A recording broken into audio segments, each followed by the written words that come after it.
So I have another scary story, since you guys liked the last one I told. This one has to do with one of my childhood friends and like the house that she grew up in that was haunted. A little background on her family and the house. The area where her house was, it was like an old Civil War battleground. So the houses around that part of town were kind of known to be like old and haunted. She also said that her family had a bunch of like psychic mediums in her family, so they were used to that kind of like paranormal stuff. She also had some other stories about like this cat that would frequently visit her house, and like her family would ask Ouija boards about it. Apparently it was like this like old soul of a boy that died like a long time ago around that era that is like not the cat, and they took the cat in, all this crazy stuff. But so her family and just in general, they like liked the Ouija board and stuff like that. I again grew up very Catholic. My parents were like, never touch a Ouija board, do not do that. But one of her like birthday parties or something, all of us were at her house, like all of us young girls, and they wanted to do the Ouija board. So since I was always told to not mess with that stuff, I was really scared to like be a part of any of it. I didn't want like a D word inside of me taking over my body and need an exorcism. So knowing that this house was haunted, like we always had scary shit happen when we would have sleepovers and stuff. Like her dog would be barking at corners in the dark hallway and like weird noises, whatever. So I already knew this house was haunted, and I was like, I don't want any parts of any of this shit. So I kind of like sat by myself, but in the same room, just like away from the group, and I was like staring out the window. Now, we were on the second level of this house, which is important for this. It was kind of like a loft area, so like her first level was just normal living room, the bedrooms, whatever, and then there was a loft, so it's like you could see over the balcony to downstairs, but we were on a second level. So the window that I was staring out at, there was also no house next to it. It was just yard and then the road. So we're up high, nobody could be like at that window that I'm staring out of, trying not to pay attention to them playing the Ouija board. So they are asking the Ouija board questions. I'm not paying it any mind. And then all of a sudden, they ask the Ouija board, like, show us a sign that you're here. And I hear them say this. Again, I'm staring out of this window. And after they say that, you hear a huge bang on the window. Like somebody literally took their fist and banged on the window. I'm staring at the window. There's nothing at the window. Everybody screams. Everybody jumps up. Everybody's freaking out. And I'm like, I'm out of here. I'm literally staring at this window. Nobody could possibly be like there. You can't, like, unless you're like 20 feet tall, you're not knocking at that window. I'm looking at it. I didn't see anything hit the window. No rock, no bird, nothing. So that was my sign to get out of there. And I don't think I slept over that night. I mean, you ain't gotta tell me twice. I'm out deuces sleepovers over, honey. Like, sorry, not sorry, friend, but I'm not coming over your house. And honestly, personally, I feel like I'm not inviting you over to my house because you ain't bringing anything from your house to my house. You ain't bringing that spirit over because you and your family be playing. You be playing games. Ain't nobody got time for those games. No, we play other board games here, like Monopoly. Like Candyland, like not any of that, honey. A cat kept on visiting you. Was that cat a female in the daytime? Like that's what immediately my immediate thought was. This cat might be human. Shape shifting over here. And girl, you need to triangle out your under eyes. When she start putting that blush on, I was like, honey, wait a second. where the concealer at? What we doing? I try to tell you how you do your makeup because you probably been doing it. But if you ain't getting no sleep, if you ain't got a frozen spoon up in the freezer, metal spoon up in the freezer, you need to triangle out that honey. Like, no judgment. I'm just trying to give you a little tip, a little something I know. Just a little something. But yeah, no, friend. We wouldn't be friends, I don't feel like. Maybe for my distance. Like, give me 50 feet, honey. Like, COVID time, 6 feet, honey. Like, hey. Like, we can be friends on text. I am me, honey. Like, But girl, yeah, I'm glad you got out of that because yeah, you're right. It was nobody. It couldn't have been nobody in the living world that just banged on the window and you up maybe not 20 feet. I feel like first floor to second floor is like 8 feet, 6 or 8 feet. I think maybe 8 feet. It might be 10 feet. Shoot, I'm not an architect, but I feel like it's maybe not. I don't know. Somebody comment below. How many feet is the second floor? If it's just 8 feet, and we're not talking about the windows at the ceiling. If it's like at eye distance, if you're standing up and you're 5 feet and the first floor is 8 and 5, that's 13. So girl, let me over here. Let me stop. Over here doing math. It's early in the morning. This girl's ex-babysitter literally wanted to be her so bad that she does something she can never come back from. This girl named Rachel Barber was from Australia and she was a dancer at the time. She was a ballerina. Her parents supported her dreams to like the next level. They would be at some of her dance practices, things like that. This one day, her dad was going to drop her off at practice like pretty much every other day. He would drop her off and he drops her off. He goes home. Later on in the day, around the usual time he would go and pick her up, she's not there. So he was like, maybe she got a ride from like her boyfriend or one of her friends. So I'll just go back to the house and hopefully she's there. Yeah. He goes back to the house and the mom's just like, no, Rachel hasn't came back. They end up calling the authorities and they tell them that their daughter is missing. So they end up looking for this girl. They start asking a couple people that were around her or, seen her last, like at the train station, because her dad actually dropped her off at this train station. That's where he dropped her last. They're talking to an eyewitness and the eyewitness says, I did see your daughter and she was with this lady who was a little bit older than her and they both got on the train together. It looks exactly like their babysitter and her name was Caroline Robertson. The way they described her. This is where it gets very sinister. This girl, Caroline, had a very weird obsession with this girl, Rachel. She kind of like idolized her. Rachel goes to this girl's house. When she's there, she drugs this girl, Rachel. She starts getting all woozy. She strangles her to death with a telephone cord. Really? In her living room, yeah. She didn't really know what to do with her body at the time, so she just put her in her wardrobe and left her there for a couple days. She takes her body and she takes her to her dad's house and she buries her in this like pet cemetery in their backyard. Police eventually go to this girl's house after the parents already, talked to them and figured out that, oh, okay, her babysitter was the last person that was with her. They go over there to ask her questions, and when they get there, this girl is passed out on the ground as they get to her house, because they break into her house because they're like, Caroline is passed out on the ground when they get to her house. So they're like, what the hell is wrong with her? They're like, okay, whatever. And as she's passed out, they start going around the house. And while they're going around the house, they find some of the weirdest shit. They find a whole notebook that is detailed from like months of her figuring out how she was gonna get this girl, what she was gonna do to her, how she can, I don't want to say take her life, but pretty much take her life. And I don't mean planning it for a minute. Yes. And they also found a birth certificate application with Rachel Barber's name on it. What the hell? Yeah, they take her in and they start to interview this lady and just see what the hell is going on with her. She doesn't really say too much.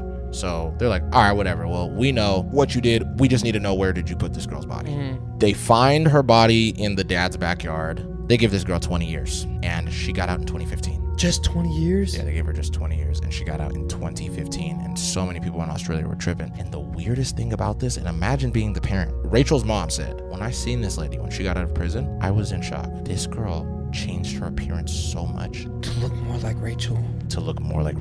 And the mom was like disgusted. Weird. She was like, this is absolutely disgusting that you even did this. And now you're like cosplaying my daughter. Yeah. Bro, that's another level of evil. Like envious. Oh my goodness. What the crap, bro? What the crap? You can't trust nobody, bro. Nobody. These supposed to be people you trust to take care of your kid, bro. Like, oh my goodness. Do people do background checks on nannies? What's that online website where you get nannies and babysitters? I tried to apply for one of those, and it was a lot I had to do. Which was crazy because I didn't get a job. I'm CPR at the time. I'm not up to date on my CPR stuff, but I was CPR certified, had background checks out the booty meat. I was basically a child. I think that was what it was because I was like still kind of young. I don't know why I did not get the job. I don't know why. But it's just like, do they not do background checks, bro? I think they need to do psych exams too. Because I don't know. What makes somebody like, envy? I was going to say, what makes somebody tick like that? Like if they were all up to date, did the background checks and everything, what made something flip in her, switch in her head? And it's like, well, she's envious. Like maybe she had that dream in the past, like that she wanted to be a ballerina and life didn't pan out. And then this child who's really talented at being a dancer, and she's just like, man, if only I could be her. And it's just crazy because it's just like, but you can't. Like you're you. Like what is Unalive her doing for you? Like you can't switch places with her. Like what? I don't understand. I don't even think it's meant for me to understand because you're great in your own way. You have your own talents. You have things that make you great. You're great. So why do you have to do like try to be someone else? No, be you because you're great. I'm pretty sure if you were meant to be them, you would have woke up in their body, hun. Like no, be you. Be the greatest you can be, honey. Girl. And only 20 years, bro. I was just like 20 years. Like what? That's just disgusting to the mom. Like I can't even imagine how the mom felt to see your daughter's killer with your daughter's face. Like that's crazy, bro. That's crazy. One time I stayed in a haunted hotel and I thought the whole time I was having a conversation with my friend who was never in the room. This was a few years ago, okay? I just come back from Jerome with one of my girlfriends and went up there and had like we stayed at the haunted hotel and went to Haunted Hamburger, all the stuff. If you've been in Jerome, you know. Taking all the little small town goodies that are haunted. We went during October, but we didn't really see any activity, more specifically me, that I wanted to kind of see. So we're like, we're gonna go somewhere else. So we decided to go to Prescott because I lived in Prescott for a little bit when I was a kid. So I know the town pretty well. I was there from the time I was like 7 to 11. My parents are retired up there, so I know the area. So me and another one of my girlfriends were supposed to go. And then we invited another one of our friends. She ended up canceling the day of. So it was just us two. We decided we wanted to try St. Michael's because it's downtown. It's in the square. And I'd always wanted to stay there even though I'd been in the hotel before a lot. Like I said, I grew up there. So I knew the square pretty well. But I never stayed. And I always wanted to stay at Hotel St. Michael's. I don't think we were in like a haunted room because they do have rooms in the hotel that are specifically, I think they're more higher priced and they're known for tragedies. That Hotel Vendome has a couple of those rooms too in Prescott. Same with Jerome, and they're haunted hotels. But I think we just got like a normal room because we last minute sent it. So we get up there and we check in and instantly I'm like, okay, the vibes are so spooky, but it was more of a sad vibe. Like I know I sound like I was super excited to go because I was, but when I walked in the room I was like, this feels really almost dreadful, like very uncomfortable. I'm already feeling a lot of energy around me, trying to take everything in, and we ended up just going around downtown, hopping into Lizard's Lounge and I think it's 181 Spirits, but just bar hopping. So we walked everywhere. We came back to the room and I was a little bit toasted. Okay, I'm not gonna lie. I had probably like 10 drinks. I was not hammered, but I was toasted. So we get back to the room and I forget that's what it was. It was like a DoorDash or a Grubhub order. We were hungry. We were going to go to Bill's Pizza, but I think they were closed or something like that. So we decided to order food. So she had ordered it, and I remember we were waiting for it. And I swear to God, I watched her walk into the bathroom of the hotel room. And keep in mind, I was a little toasted, but I'm not crazy. That's a really important part of this story. I rolled over with my face in the pillow for a bit because I started getting like minor spins, and I never get sick when I'm drinking, but it was just a little bit. I was like, okay, I'm just going to kind of breathe through this and wait till the food gets here, and then I'll probably feel way better, and I'll eat and go to sleep. So I remember I was like, I'm just gonna lay down for like a sec, put my face in the pillow. And I hear, okay. And it was weird because I look back on this story and the initial okay I heard didn't sound like my friend. But we had some drinks, okay? So anyways, I roll over and I'm sitting there and I hear like voices behind me. So in my head, I kind of wonder if she's still in the bathroom on the phone or what was kind of going on there. And then really distinctly, I remember a voice saying, sit up. And I'm like, I know my friend is not talking to me like this. And then I hear, get up now. And it was in the tone of a woman's voice. It wasn't a man's voice, it was a woman. And I'm like, God, she's being so rude. And I was like, I don't feel good. And then it's eerily quiet. Like you could hear a pin drop. It's like all the noise in the hotel just stopped. Couldn't hear anything. I couldn't hear the fans anymore. I'm pretty sure we had like, it was either AC or the fan on or something that was generating some type of noise. Everything came to a standstill. I'm still, y'all, my face is still in the pillow. I'm sitting there, I'm like, okay. I start feeling very uncomfortable and creeped out. I remember I had full body chills. I didn't feel good. Nothing about the situation felt good. I felt like I was being watched. And so, face on the pillow. We're going to call my friend Jess because I don't want to say her real name. Privacy stuff, you know. But anyways, I was like, Jess? And then I hear, yes? But it did not sound like Jess. And it was a very creepy yes. It was almost like a whisper. So I fucking turn around. I get back up and I'm like, pull myself up. And I'm looking around the room. I realize, y'all, Jess is not in the room anymore. So in this little 2-minute encounter, she had gone downstairs to meet the Grubhub or the DoorDash, whatever it was, driver for her food. So she was not in the room from the time I saw someone walk into the bathroom. So I get actually scared. I don't know why, but this just really rattled me. And I realized she's not in the room. So I'm like, Jess, this isn't funny, blah, blah, blah. There's no answer. I didn't want to go in the bathroom. I was very freaked out. So I'm just sitting there with the blanket up to my chin. And I grab my phone. Logical thing to do, right? And I'm going to text her, where are you? And then I hear the door open, like our room door. And she walks in with the food. And I was like, you are never going to believe what just happened to me. That experience stuck with me just because it felt very dark and sad at the same time. I don't know the history too well about this hotel off the top of my head. I know I've researched it in the past and I know a little bit about the hotel from growing up in Prescott, but I don't remember what room we were in or anything like that. And I've been a little scared since then to look it up. I'm not gonna lie. I've been a little bit nervous because it really shook me. I know for a fact I was having a conversation with something that was not human. And it was the way I almost felt like it was pretending to be Jess, but then I look back, it feels like it wasn't because the voice didn't sound like her, but, you know, toasted a little bit. So anyways, that was one experience in a hotel. I will never go back to Hotel St. Michael's and stay there because the energy did not feel positive and it felt very scary. Girl. When did Jerome get his own towel? Yo, Jerome is leveling up, bro. Let me tell the people to them. Let me tell them.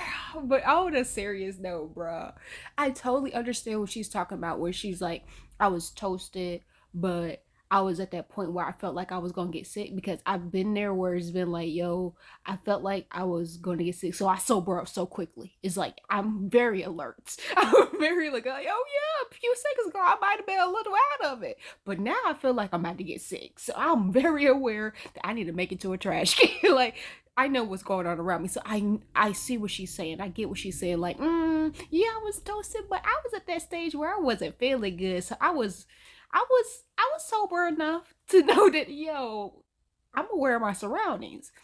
So yeah, friend, no, that's crazy. When did your friend leave though? Like, and that's the other thing, is just like, oh, maybe that's a conflict, because it's like, yeah, you were toasted, but you were aware, but you wasn't aware enough to know that your friend had left the room to go downstairs. Because I'm pretty sure your friend was just like, yo, the food's here, I'm gonna go downstairs. That is so crazy. You saw her, and that's the thing. you saw her go in the bathroom, but you didn't see her go out the room. Maybe the door was by the bathroom, so she saw her walk towards the bathroom, but didn't see her continue to walk out the room. Because sometimes that's how hotels are set up. Like, it's the front door, the door of the hotel. The bathroom is usually on the right-hand side or the left-hand side. It's usually right beside the bathroom, and the beds are out here, like door, bathroom, beds. That's usually how it is. So she could have been on the bed over here and saw her walking towards the bathroom, and she just kept on going out the door. That could have been it.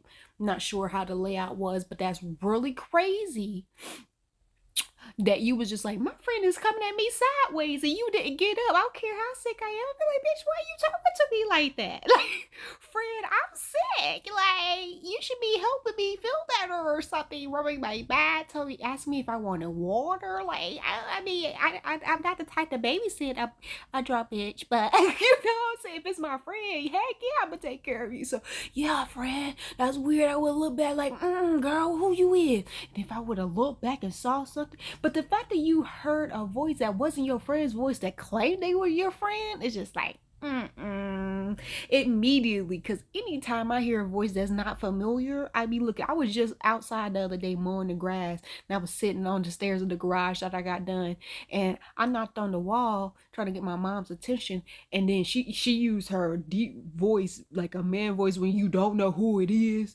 Who is it? And I looked outside. I was looking out at the garage. I was looking down the driveway like, what man then walked up on me with the garage door open? It was my mom. So yeah, immediately in my head, I'm just like, oh, heck no, who that voice is? So the fact that she wasn't like, who that voice is, and started looking, friend. No, I would have been investigated. Talk about, I was scared to go in the bathroom. No, we going up in there with the lamp, the clock on the side, the Bible that be in the nightstand. You know, some places don't have Bibles anymore in the nightstand. That was probably that hotel, probably one of those places, and that's probably why it was haunted, honey. You better take God wherever you go, honey. What are we talking about? We ain't playing those games. Talk about, yeah, I know I grew up there and I know the hotel was haunted, but I didn't do any research on it. And I'm just like, you knew it was haunted. You knew there was haunted rooms, but you didn't realize you was in a haunted room. The moment you walked up into that room and felt something, that would have just, you should have left. You should. I've been on vacations with my family and they'll feel something. They'd be like, nope, something don't feel right. And it'll change our whole vacation, change the whole activity. If we were going to do this, they don't feel good about it, we don't do it. And usually, and most of the times, it's for a good reason. Something happens, something's off, something, you know. So the moment you walk into a room and you feel uneasy, it's time to go downstairs and get another room.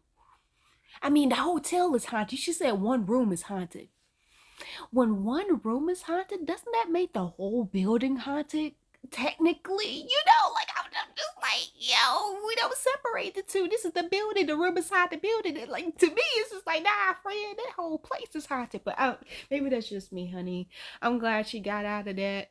I would be nervous to do research too. After the fact, I would have remembered a lot of stuff, because if you get, that's, well, I don't know, because I've been so scared before, I forgot everything. Like that one movie I was watching, that's super scary. I think it was like Truth or Dare, but not Truth or Dare. I don't know what it was called, but it was terrifying. Don't know what it was about. Don't know the name because I was so scared. But anyway, like this video, follow all the crazies. You see me, I'm over here with a stuffed animal, terrified. We here. And don't forget to become a member. Subscribe.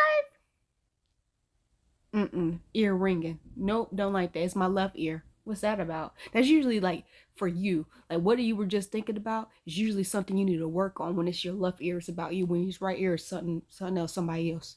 And that's another thing. When they got real silent, it's just like, why it's so quiet? When the fan was going, don't like that. You need to check the energy, because why'd it get so quiet? Maybe that thing was trying to tell her something. Maybe. Just maybe. I don't know. Because it was communicating with her. I don't know, girl. I don't know. Girl, I'm going to be thinking about this for a while. I got to go. I got to go to the hair store. Subscribe.